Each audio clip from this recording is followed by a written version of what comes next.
अखिल ब्रह्मांड समस्त सृष्टि के पालन करता परमानंद परमात्मा के सभी भक्तों को श्री राधे। और उत्पत्ति एकादशी की कथा, उत्पत्ति या उत्पन्ना एकादशी की कथा बड़ी ही सुंदर और सीखने लायक अद्भुत कथा है। एक बार धर्मराज युधिष्ठिर जी ने भगवान कृष्ण से विनती करके पूछ रहे हैं कि हे केशव, कृपा करके हमको उत्पन्ना एकादशी की कथा या उसका महत्व बताइए। तो भगवान कृष्ण ने बड़े ही सरल शब्दों में युधिष्ठिर जी के प्रश्नों का उत्तर दिया कि हे राजन, मार्गशीर्ष अथवा अगहन मास के कृष्ण पक्ष को एकादशी देवी की उत्पत्ति या उनका प्राकट्य हुआ था।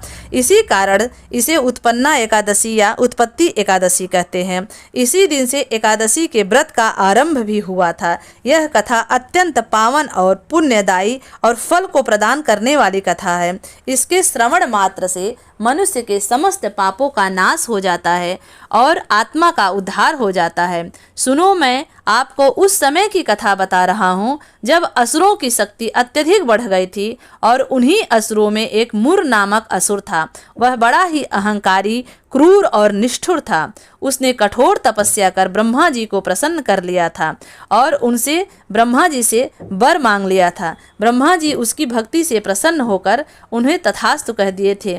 तो मुर नामक राक्षस ने कहा, प्रभु, मुझे कोई ऐसा वर दीजिए ताकि कोई भी देव, दानव, यक्ष, गंधर्व या मनुष्य कभी हमको मार न सके। तो ब्रह्मा जी ने वैसा ही कहा। देवताओं के राजा इंद्र सहित सभी देवता अत्यधिक परेशान हो गए थे। तो सब ने मिलकर कहा, चलो, जो इस सृष्टि की पालन करता या कल्याण करता है, भगवान विष्णु के पास गए। पौराणिक कथाओं के अनुसार इसी दिन भगवान विष्णु के शरीर से एक देवी यानी एकादशी देवी का जन्म हुआ था।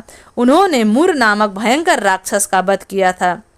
मुर राक्षस ने जब भगवान विष्णु योग निद्रा में थे तो भगवान विष्णु को भी मारने की कोशिश की थी। देवताओं को दुखी देखकर भगवान विष्णु ने अपने चरणों से एकादशी माता को प्रकट किया था। इसीलिए इसे उत्पन्ना या उत्पत्ति एकादशी कहते हैं। तो जब एकादशी माता इतने भयंकर राक्षस का वध कर सकती हैं तो हमारे और आप सबके पापों को भी जलाकर भस्म कर देंगे। लेकिन हम सबको सच्चे भाव और निर्मल मन से परमात्मा अर्थात परमेश्वरी की निरंतर